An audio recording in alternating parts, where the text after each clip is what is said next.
All right, guys, welcome back to this week's episode of The Regular. We're so excited. I hope that your first week of home groups went great. Maybe you watched the video from last week. This is a bit of a reminder. If you are in a community group, we encourage you can watch the podcast along with your group. We'll be doing a little bit more of a focus on discussion questions, things that you guys can chat about with your group.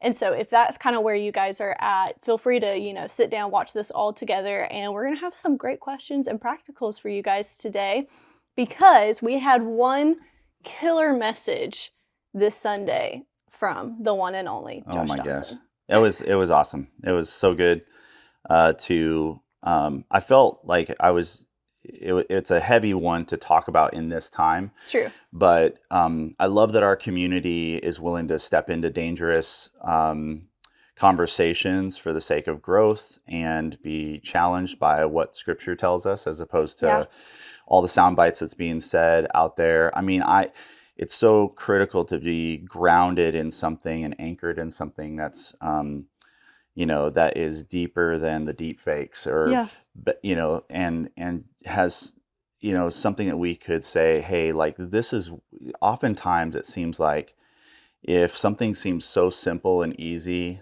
and out there where we could label something or someone, usually God is seeing something so totally different. So true. And I was just challenged this week, and that's why I shared it. Started with me just being challenged by what was actually said in Romans and other parts of Scripture that got me thinking about where we're at as a country and where was my heart in all of this.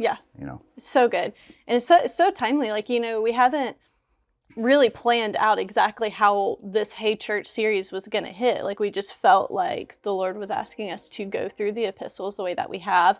And it's really interesting to see how it's lined up. And it's been so timely and so fitting. I think this conversation in particular with kind of the state of where our nation's at was just such a fitting conversation for us to have. Yeah. So, well, sometimes I think, there might be at times where it's like, hey, we need to, pause and talk about something or pray for something. And I think that's really important. But it is interesting when you go, man, it just made me realize the Bible's so relevant. Yeah.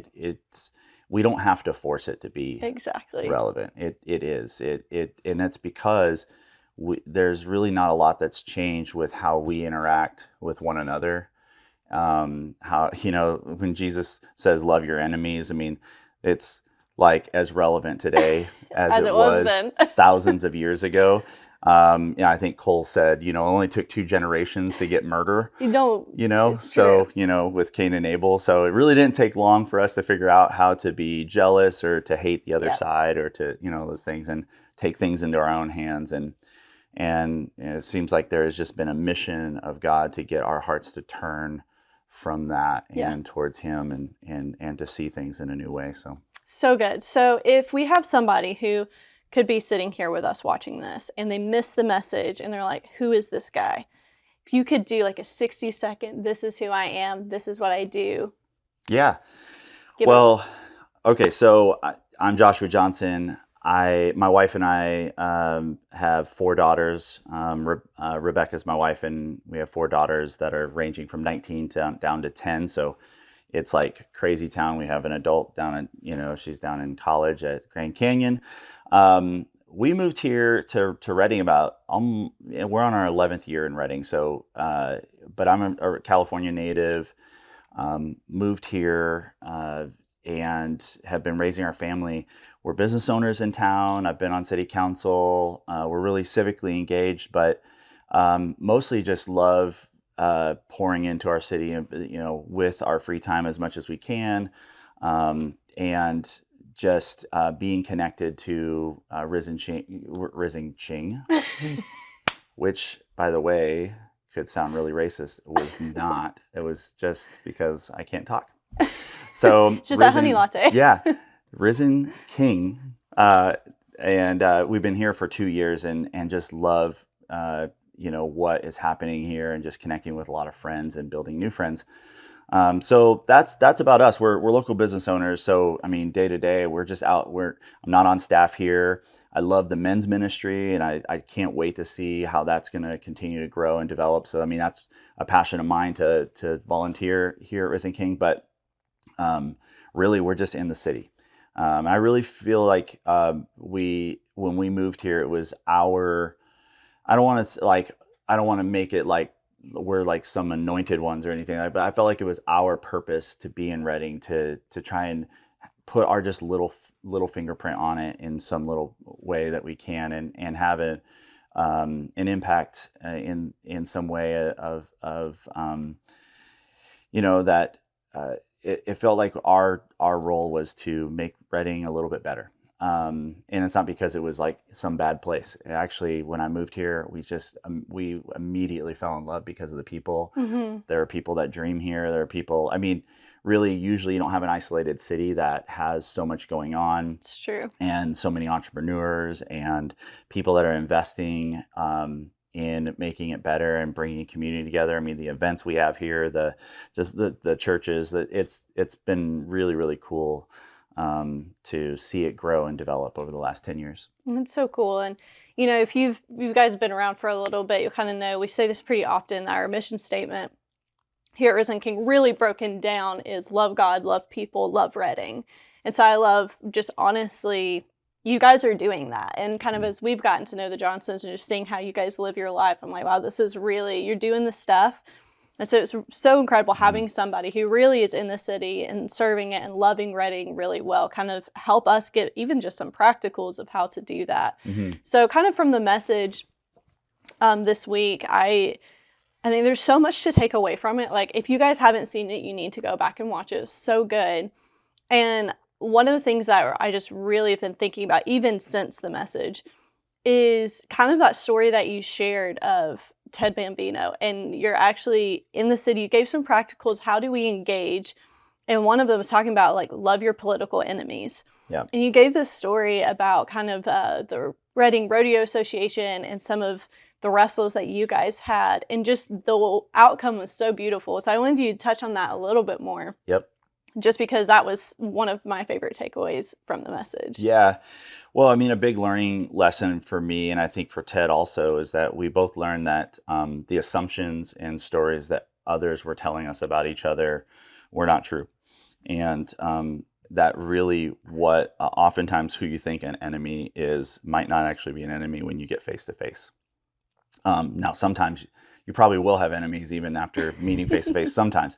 And enemies could just be people that oppose your values. They might oppose your position. They might, they might try and demote you in some way or hurt you in some way. Some of them could be, it doesn't have to be like physical or anything like that. Like, the enemies can be a wide range. And we'll talk about that a little bit later. It gets really close to home sometimes. But with Ted and I, we started out on opposite sides of a table, having to work through and weed out these false assumptions we had about each other's agenda. And we found out we had actually a ton of agreement. We didn't convince each other of agreement. We actually found out we had a ton of agreement. And getting across the table and building relationship allowed us to see that, to find that.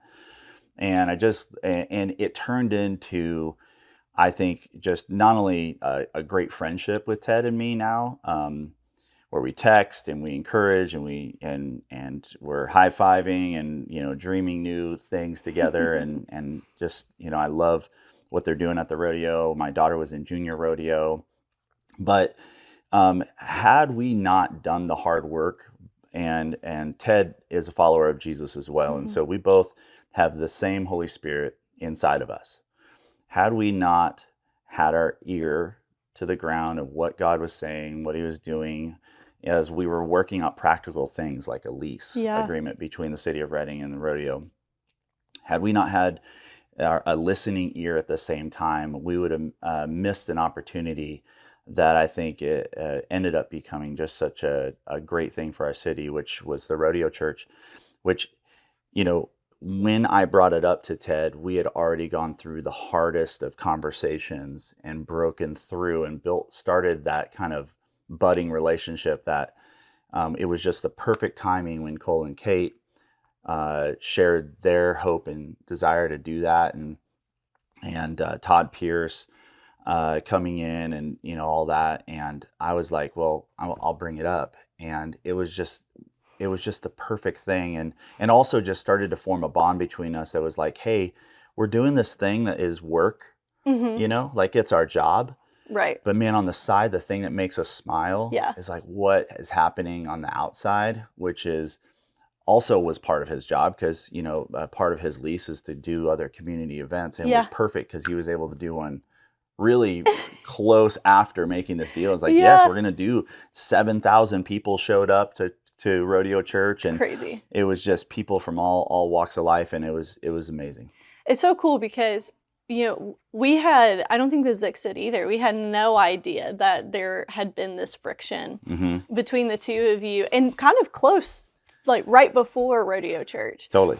And honestly, like Rodeo Church is something, it's so beautiful to see. Like, I think for our whole community of Risen King, I think we all now have a near and dear place in our heart for Rodeo Church. And honestly, as somebody who was in the meetings, part of the team, like I never would have guessed that there had ever been any type of strife in y'all's relationship, just because of the way that they loved each other, listened to each other, respected each other.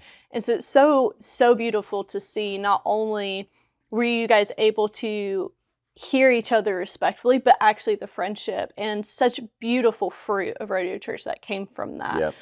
So cool. We were all sitting on the front row when Josh was sharing on Sunday, and we were all like, what? Like, we had no idea. Yeah. So it's just so incredible. Well, I think those are the kind of stories that where you go, only God. Yes. Because if you couldn't tell that there was history there, then that is, I think, a testimony of like, it really became so clear. And I go back to like, man, I really learned, be careful who you say as your enemy. Yeah. Give it time. Now, it's okay to actually name it and then say it, but I would say the question is, have you sat across the table from them? So good. And finding those places of agreement, and it just was a great learning exercise for me. It's so good. And honestly, like, just really kind of, again, connecting with that core belief of loving people and what does that look like, and really just the fact that you have two believers, Ted and Josh, and the more that you seek God and the more that you become like him, you actually are empowered to sit down in those conversations and see each other's heart. And so it's just like such a great reminder, even for us. We all have people that we maybe struggle with or have had hard relationships with, and how to really lean in and choose to sit across the table from them. It's just so good. So you want to do a little exercise? I would love to do an exercise. All right. So, first, let me just reference a cool bounce off verse, because we did Romans 13, and we talked about loving your political enemies, and we talked about self-examination, the value of examining what's going on in your own heart before engaging. And Jesus says, you've heard that it's said that you should love your neighbor and hate your enemy. But I say to you, love your enemies and pray for those who persecute you, so that you may be sons of your Father who is in heaven. And that is Matthew 5:44. So I love, it's like Jesus is like, hey, love your neighbor, hate your enemy. I'm flipping this upside down. Yep. Actually, pray for those who persecute you, who hate you, who want you dead, and love them. Yep. And so I think it's really interesting, and oftentimes we think about that as being, these people that are so distant from us, or maybe these people we don't have a relationship with. But maybe an exercise that might be good, and I want to kind of take us through right now, that could be helpful in your small group, or just you personally in your own kind of time of prayer or meditation this week, is to do this thing. Get out a piece of paper, or use your phone on your notes app, and write down the names of 3 people that annoy you, trigger you, really bother you, that when you see them, something changes in your body, you feel it, and they are in your world currently. Like, you can't get away from them. Like, they're part of your world, and they just annoy you a bit. They just bother you. They frustrate you. Whatever adjective you want to use, or would that be adjective? I don't know. My wife's a grammar person. So whatever you want to describe it as, just, you know what I mean, the angst. So write their names down. Then after that, write one sentence or two sentences about each of those people, describing why that is, why they bother you. And so take a couple of minutes to write a sentence or two about each of them, about why they bother you so much. What is it that is going on there? After that, synthesize each one of those sentences or people into one word. So I did this recently, had three names. I actually did this last night. And I had 3 names. And for me, the 3 words were insecurity, anger, and division. What I hated most in my enemies was insecurity in one person, anger in another person, and division created by another person. And as I was thinking about it, is oftentimes we think about loving our enemies on the outside, but when you think about those 3 words are oftentimes the things that we might be most afraid of in ourselves. That the enemy that or the things that we hate most in our enemies are oftentimes things that we have experienced ourselves or hate in ourselves, or are afraid to have be a part of our own lives. Not always. Sometimes there's just, this person's just annoying to us, but sometimes that is the case. And so I think that as I've been processing through this, that if we can learn to love the enemy within us, within ourselves, and love our wives, love our children, the people who know us the best, who know us behind the veil, they see us grow, they see our failings, and we're able to love them because we see their failings, we see their growth or lack thereof sometimes. If we're able to love those people closest to us, loving a Republican or a Democrat becomes a heck of a lot easier. Yep. Because that becomes if we can love ourselves and love those people closest to us, loving your neighbor is that's easy. Yes. Right? So good.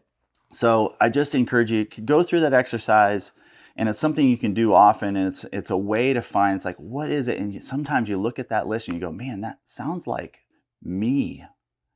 Sometimes it sounds like something I struggle with sometimes, or something that I'm afraid of within myself.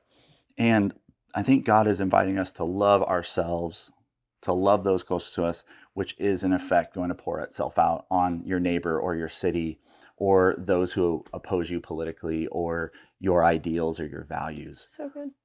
So good, Josh. So guys, if you're sitting in your home group today, I really do encourage you, sit down and do this exercise. I'm going to encourage you to do this rather than give you guys some discussion questions, because what I think is that if you guys take 5-10 minutes to sit down, do this self-evaluation, for those feeling brave and vulnerable, go around in the group. You don't have to go crazy deep, but share some of the things that God was highlighting to you. These are some of the things that I'm noticing I'm having against this person. What are my 3 things? What are my 3 words? Now, if that person's in your group, I wouldn't Don't do that. If you're sitting next to the person that you're annoyed with, don't share that. Go to coffee with them. Yes. Have healthy confrontation. Don't do it in front of your entire home group. But if that's not the case, encourage you to sit down, do this self-examination, even if you just do it for one person rather than 3, and then you can do the rest on your own time.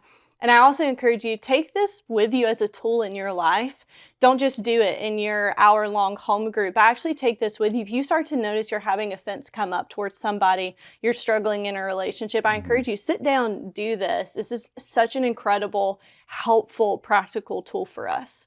Yep. And then if you're watching this maybe outside of home groups, but you are loving Josh's message, you're like, man, I want to know practically, I want to engage, I want to serve, and I don't know how to.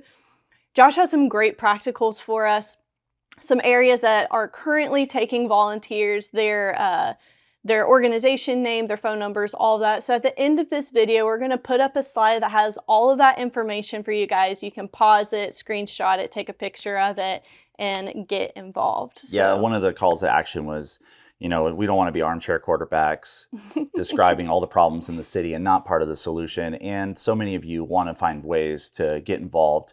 There's no one church organization that has the corner on all the problems. Mm-hmm. There are multiple people that are fighting for the brokenness in our city and trying to and help people who are falling through the cracks. And man, we were just so challenged this week. Cole got up at the end of the message and really challenged us, like, hey, like what could be possible if we as a community all chose a thing that burns in us, the thing maybe we most are bothered by in the city, or the thing that we complain about the most might be the thing that we're called to be a part of the solution for. So I just wanted to give you the list of organizations that they're accepting volunteers.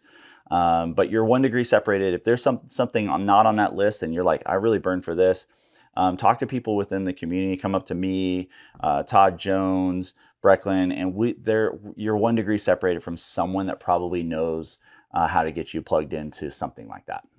That is so good. So I hope you guys have a great home group, a great rest of your week. If you're watching this the week of, we'll see you Sunday for our Sunday social. Don't forget, we do have that pickleball tournament. So if you want to get involved, sign up at our website, and we'll see you guys there. Bye.